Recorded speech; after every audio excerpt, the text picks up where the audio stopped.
तो भैया हम पहुंच चुके हैं नेक्स्ट चैप्टर में। चैप्टर नंबर है 5, पीरियोडिक क्लासिफिकेशन ऑफ एलिमेंट्स। तो टर्म 2 के एग्जामिनेशन में केवल केमिस्ट्री पार्ट से 2 ही चैप्टर आने वाले थे, एक आपका कार्बन एंड कंपाउंड और दूसरा आने वाला था आपका पीरियोडिक क्लासिफिकेशन ऑफ एलिमेंट्स।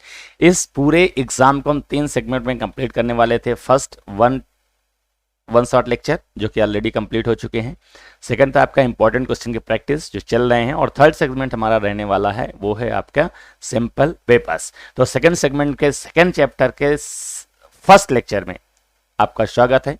नमस्कार दोस्तों, मैं हूं कल्याण सिंह चंदेल, स्वागत करता हूं आपका अपने ही यूट्यूब चैनल साइंटिफिक नॉलेज में। आज के इस वीडियो में हम डिस्कस करने वाले हैं इंपॉर्टेंट क्वेश्चंस जो कि आपके डिस्क्रिप्टिव फॉर्म में रहने वाले हैं पीरियोडिक क्लासिफिकेशन ऑफ एलिमेंट्स का, और यह है लेक्चर नंबर 1। क्योंकि हम बहुत सारे क्वेश्चन की प्रैक्टिस करेंगे तो लेक्चर नंबर 1, लेक्चर नंबर 2 और मे बी लेक्चर नंबर 3। तो यहाँ पर लेक्चर 1 का जो फर्स्ट क्वेश्चन है उसको हम करते हैं। तो सबसे पहले हम बात करते हैं कि write the atomic numbers of 2 elements X and Y. X and Y का एटॉमिक नंबर आपको पूछना। अब आपने देखा भैया कि एक्स एंड वाई तो 118 एलिमेंट्स में है ही नहीं है, फिर इनका एटॉमिक नंबर कैसे होगा? तो आगे क्वेश्चन पढ़िए, लिखा हुआ है हैविंग इलेक्ट्रॉनिक कन्फिगरेशन 282 एंड 286। अगर हम बात करते हैं x तो इसका है 282, अगर टोटल कर देते हैं तो ये हो जाता है 12, और 12 होता है आपका मैग्नीशियम का। तो मैग्नीशियम या फिर x का जो एटॉमिक नंबर हो कितना हो जाएगा? 12। इसी तरह हम सेकंड की बात करते हैं तो सेकंड आपका है y, और y का इलेक्ट्रॉनिक कन्फिगरेशन है 286। टोटल कर लेते हैं तो हो जाता है 16, और 16 है आपका सल्फर का। तो सल्फर का एटॉमिक नंबर या फिर Y का एटॉमिक नंबर दैट इज 16। तो आपसे केवल और केवल पूछा गया है एटॉमिक नंबर। क्लियर है? चलिए क्वेश्चन नंबर 2 की बात करते हैं। तो question number 2 is saying that state the modern periodic law of classification of elements. आपसे पूछा जाएगा कि भैया मॉडर्न पीरियोडिक टेबल किसने दिया? तो यू कैन से मोज़ले, हेनरी मोज़ले ने दिया है। तो क्या होता है कि देखो सिंपल शब्दों में मैं लिख देता हूं, sorry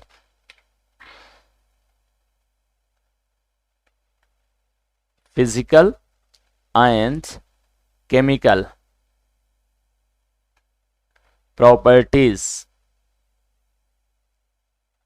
of elements are periodic function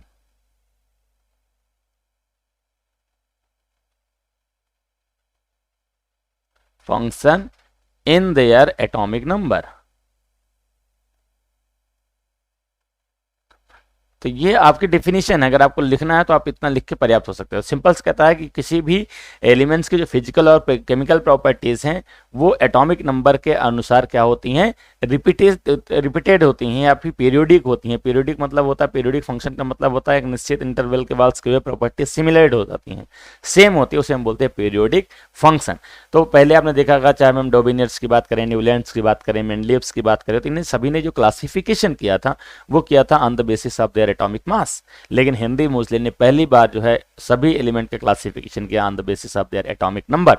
तो एटॉमिक नंबर जैसे जैसे बढ़ता जाता है तो एक निश्चित अंतराल के बाद एलिमेंट्स की प्रॉपर्टी सिमिलर होती है, जिसे हम बोलते हैं पीरियोडिक फंक्शन, जिसे हम बोलते हैं मॉडर्न पीरियोडिक लॉ। ठीक है, क्वेश्चन नंबर 3 की बात कर लेते हैं।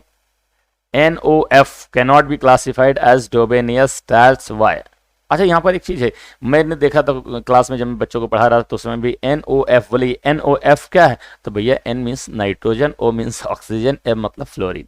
कहता है cannot be classified as Dobereiner triads. तो डोबेनियर ट्रायल्स का क्या था कि जितने भी एलिमेंट्स हैं उनको इंक्रीजिंग ऑर्डर में एटॉमिक मास के रख दिया जाए, और उसमें जो आपका फर्स्ट जो एलिमेंट है और लास्ट एलिमेंट है यानी ए और सी, इन दोनों का एवरेज निकाला जाए तो लगभग बी का एटॉमिक मास के बराबर आएगा। ये उनका रूल्स था, और तीनों की प्रॉपर्टीज सिमिलर थी। तो यहाँ पर NOF की अगर हम बात करें तो आपका N मतलब होता है नाइट्रोजन, और नाइट्रोजन का होता है 14 समथिंग। ऑक्सीजन O का होता है 16 या 16 पॉइंट समथिंग लगभग। फ्लोरीन की अगर हम बात करें तो फ्लोरीन का होता है समथिंग 19। ठीक है, ये हो गया इनका एटॉमिक मास। अब अगर डोबेनियर के लॉ के अनुसार देखेंगे तो यानी 14 + 19 अपॉन 2 कितना आना चाहिए? तो ये आना चाहिए 16.5। तो इस हिसाब से अगर देखा जाए तो इन तीनों को क्या करना चाहिए? डोबेनियर ट्रायड्स में रखा जाना चाहिए। लेकिन आपसे पूछ रहा कि cannot be classified as Dobereiner triads, why, क्यों नहीं रखा गया है? तो इसका सिंपल सा रीजन है कि भैया इनका ये फॉर्मूला तो ठीक है, फिट बैठ रहा है, बट इनकी जो प्रॉपर्टीज है वो सिमिलर नहीं है। फ्लोरीन आपका नोबल गैस है, ऑक्सीजन और नाइट्रोजन दोनों नॉन मेटल गैसेस हैं, तो चूंकि इनकी फिजिकल और केमिकल प्रॉपर्टीज सिमिलर नहीं है, इसलिए डोबेनियर ट्रायड्स के अनुसार इनको सेम ग्रुप में नहीं रखा गया। That is the reason. Clear है? चलिए आगे बढ़ते हैं। Question number 4 is saying that besides gallium which other elements have since been discovered that were left by Mendeleev in his periodic table।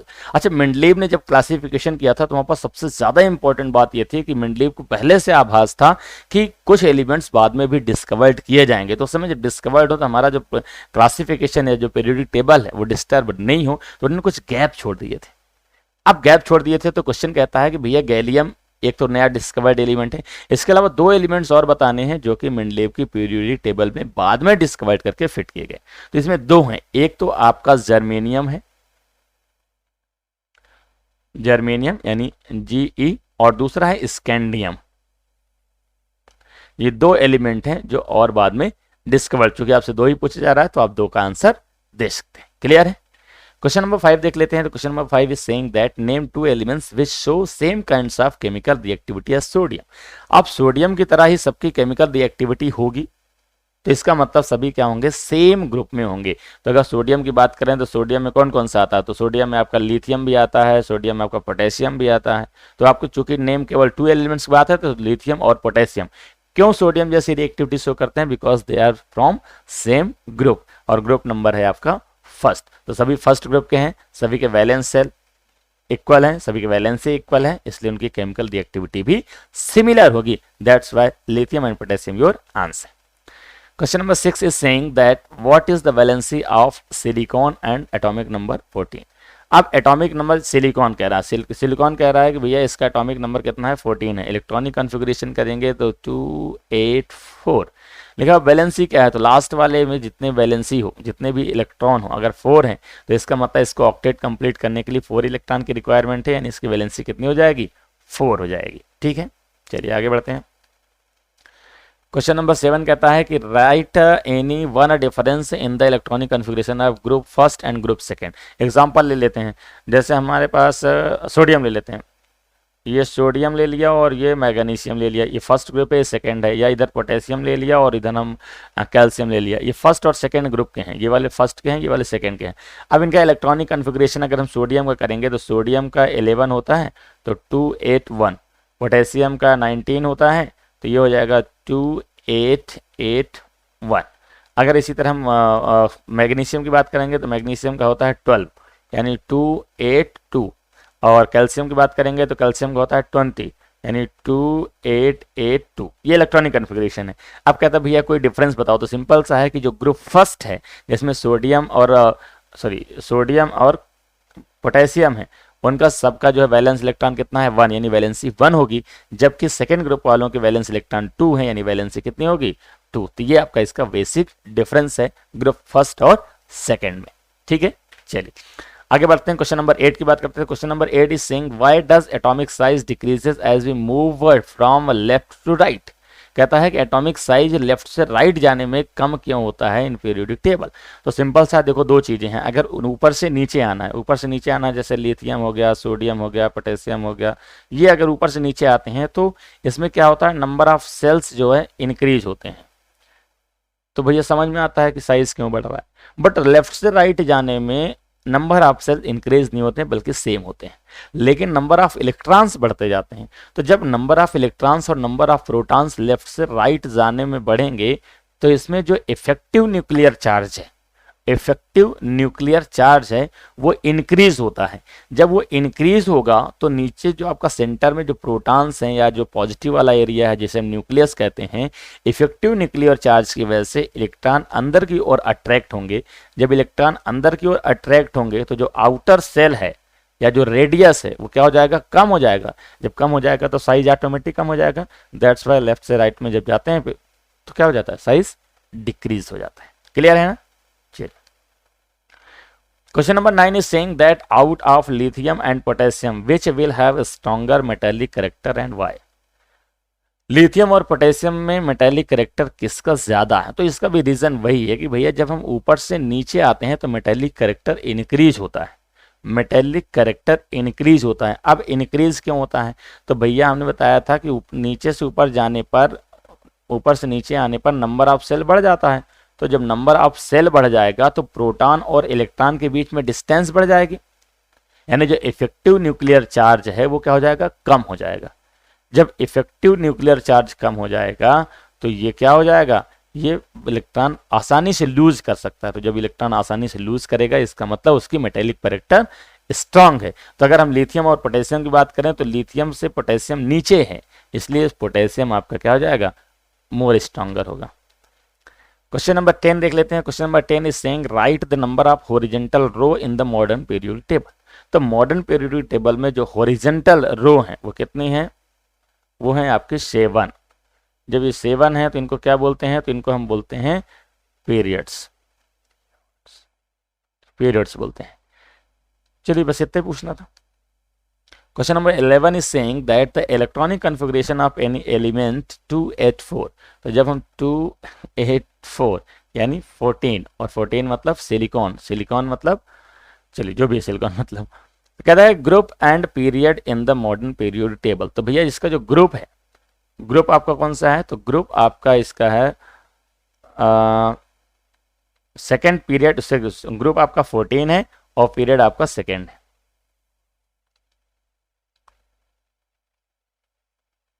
Fourteen group है क्या?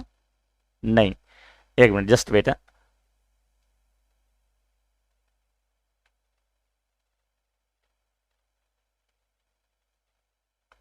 अच्छा लिथियम की बात है, very good. Lithium, beryllium, boron, carbon, nitrogen, oxygen, fluorine, neon, sodium, magnesium, aluminium, silicon, हाँ fourth भैया। तो ये आपका 14 ग्रुप में ही आता है, बिल्कुल कंफ्यूजन नहीं है। मैं थोड़ा सा कंफ्यूज हो रहा था। और ग्रुप आपका सेकंड में आएगा, ये भी बिल्कुल क्लियर है। ठीक है, चलिए आगे बढ़ते हैं। ओ सॉरी, यहाँ पर एक क्वेश्चन छूट गया। लिखा name and right it's physical properties. Name तो हमने बता दिया भैया कौन सा है, वो सिलिकॉन है। और इसकी फिजिकल प्रॉपर्टीज क्या है? That is non metal according to carbon. Choose from the following क्या है? The element having 1 electron in the outermost shell. 1 electron किसका है? एक तो ये 19 पोटेशियम 2881। सेकंड कहता है 2 elements of the same group, same group. तो ये आपका आ जाएगा बेरिलियम एंड कैल्शियम। बेरिलियम है 4 Be यानी 2n2, और कैल्शियम है 20 यानी 2882। तो चूंकि वैलेंस इलेक्ट्रॉन सेम है इसका मतलब ये सेम ग्रुप में होंगे। कौन कौन से? Beryllium and calcium. ये होगा question. Question number 13। Question number 13 is saying that what is meant by periodicity of properties of elements. यानी जो सिंपल सा है कि जितने भी एटम्स हैं एक निश्चित इंटरवल के बाद, चाहे हम increasing order of atomic mass की बात करें या एटॉमिक नंबर की बात करें, एटॉमिक नंबर आपका मॉडर्न पीरियोडिक टेबल में जाता है, बाकी जो और भी अपने पास पीरियोडिक लॉ है उन पे जाता है। तो सिंपल सा है कि इन अ interval the properties of elements will be repeated, that is known as periodicity of elements। यानी एक निश्चित इंटरवल के बाद क्या हो जाएगा? इनकी प्रॉपर्टीज क्या होती हैं? सिमिलर हो जाती हैं, जिसको हम periodicity कहते हैं। कि why are the properties of element placed in the same group of the periodic table similar। तो सिंपल सी बात है कि सेम ग्रुप की बात करें, जैसे अभी हम बात करते हैं लिथियम की बात करते हैं, सोडियम की बात करते हैं, पोटेशियम की बात करते हैं, ये सभी सेम ग्रुप में है। तो सेम ग्रुप में क्यों है? सेम ग्रुप में होने का रीजन ये है कि इनके जो वैलेंस इलेक्ट्रॉन है वो क्या है? सेम है। तो वैलेंस इलेक्ट्रॉन सेम है तो इनकी वैलेंसी भी सेम होगी, वैलेंसी सेम होगी तो इनकी प्रॉपर्टीज भी सेम होगी, और जब प्रॉपर्टीज सेम होंगी तो इनको एक ही ग्रुप में रखा गया है। Question number 14 is saying that rewrite the following statement after correction if necessary. आपको एलिमेंट में करेक्शन यदि है, देखो बहुत मैंने बताया था कि there are different type of questions, तो अलग अलग प्रकार के क्वेश्चंस हैं। अगर उनको सॉल्व करना है तो कैसे करना है? तो सिंपल से कि elements in the same period have equal valency, elements in the same period have equal valency. तो भैया पीरियड नहीं है, वो है आपका ग्रुप। यानी सेम ग्रुप में इक्वल वैलेंसी होती है। तो यहाँ पर ये करेक्शन था, मैंने कर दिया, ये करेक्शन आपको भी करना है। आगे लिखा है the metallic character of elements in the period, the metallic character of the element in a period increases gradually on moving from left to right. तो भैया इंक्रीजेज है नहीं, डिक्रीजेज है, डिक्रीजेज है।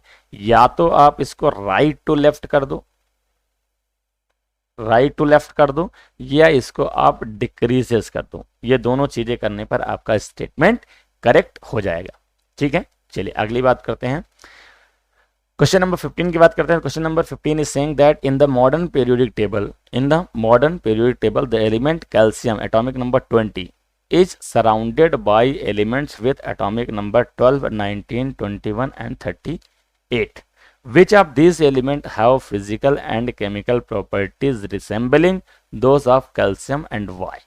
तो सिंपल सा है कि अगर हम बात करते हैं ये सेंटर में अगर आपका क्या है 20 कैल्शियम है, तो इसका मतलब इधर आपका कौन सा होगा 21 होगा। जब इधर 21 होगा तो इसका मतलब इधर 19 होगा। ऊपर जाएंगे तो ऊपर हो जाएगा आपका 12 हो जाएगा, और नीचे आएंगे तो ये हो जाएगा 38। इस तरह से ये अरेंजमेंट हो गया इनका। अब कहता है which of these element have physical and chemical, तो कौन कौन से हैं? तो भैया ये तीनों जो हैं, अब ये क्यों तीनों है? ये सेम ग्रुप में है, और सेम ग्रुप में है तो इसका मतलब इनकी फिजिकल और केमिकल प्रॉपर्टीज क्या होंगी? सिमिलर होंगी। क्योंकि अगर हम बात करें 12, 20 एंड 38, 12 का 282, 2882,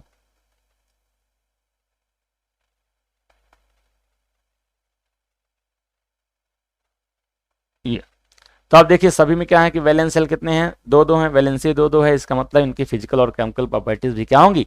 सेम होंगी। तो एक बार पीरियोडिक टेबल को समझने की जरूरत है। ऑलरेडी जो है इनका 1 शॉट लेक्चर तैयार हो चुका है, वहां पर हमने बहुत ब्रीफ में डिस्क्राइब किया है। अगर अभी तक आपने वीडियो नहीं देखा है तो लिंक डिस्क्रिप्शन पे है, और यहाँ पर आई बटन भी देख सकते हैं।